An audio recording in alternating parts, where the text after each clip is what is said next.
Internet advertising എന്താണെന്നുള്ളത് നോക്കാം. It means promoting products or services through the internet using website, social media, emails or search engines.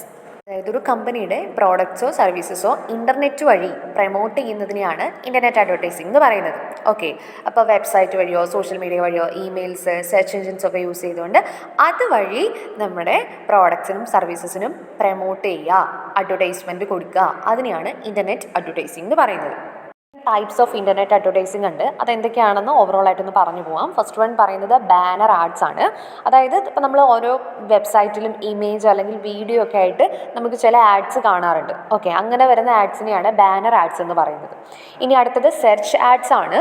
അതായത് appear in search engine result. അതായത് നമ്മളിപ്പോൾ search എൻജിനിൽ നമ്മൾ എന്തെങ്കിലും കാര്യങ്ങൾ search ചെയ്യുന്ന സമയത്ത്, ഇപ്പോൾ ഗൂഗിളിൽ നമ്മൾ സെർച്ച് ചെയ്യുന്ന സമയത്ത് ഗൂഗിൾ ആഡ്സ് കാണിക്കുമല്ലോ, അതിനെ നമ്മൾ സെർച്ച് ആഡ്സ് എന്നാണ് പറയുക. അപ്പോൾ അത് സെർച്ച് ചെയ്യുന്ന സമയത്ത് തന്നെ ആ ഒരു സെർച്ച് എൻജിനിൽ കൂടി അഡ്വർടൈസ്മെൻറ്റ് കാണിക്കുകയാണെങ്കിൽ അതിനെ സെർച്ച് ആഡ് എന്ന് പറയും.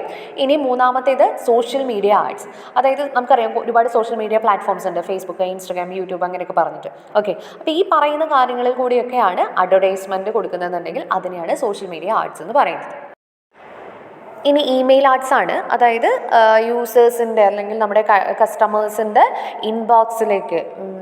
കസ്റ്റമേഴ്സിൻ്റെ മെയിൽ ഇൻബോക്സിലേക്ക് ഡയറക്റ്റായിട്ട് അഡ്വർടൈസ്മെൻറ്റ് ഇമെയിലായിട്ടാണ് സെൻഡ് ചെയ്യുന്നതെന്നുണ്ടെങ്കിൽ അതിനെയാണ് ഇമെയിൽ ആഡ്സ് എന്ന് പറയുന്നത്. അടുത്തത് popup ads appear automatically while browsing website. നമ്മളിപ്പോൾ പല വെബ്സൈറ്റും ഓപ്പൺ ചെയ്യുമ്പോൾ ബ്രൗസ് ചെയ്തുകൊണ്ടിരിക്കുമ്പോൾ തന്നെ ഓട്ടോമാറ്റിക്കായിട്ട് പല അഡ്വർടൈസ്മെൻറ്റും അവിടെ വന്നു പോകുന്നുണ്ട്. ഓക്കെ, അപ്പോൾ അതിനെയാണ് പോപ്പപ്പ് ആഡ്സ് എന്ന് പറയുന്നത്. അപ്പോൾ അത് ഓട്ടോമാറ്റിക്കലി എന്ത് ചെയ്യും, അപ്പിയർ ആവുന്നു, ഓട്ടോമാറ്റിക്കലി അത് കംപ്ലീറ്റ് ആവുന്നു. പിന്നെ നമുക്ക് ക്ലോസ് ബട്ടൺ ഉണ്ടെങ്കിൽ ആ ക്ലോസ് ബട്ടൺ ക്ലിക്ക് ചെയ്താൽ അത് നമുക്ക് ക്ലോസ് ചെയ്യാനായിട്ട് പറ്റും.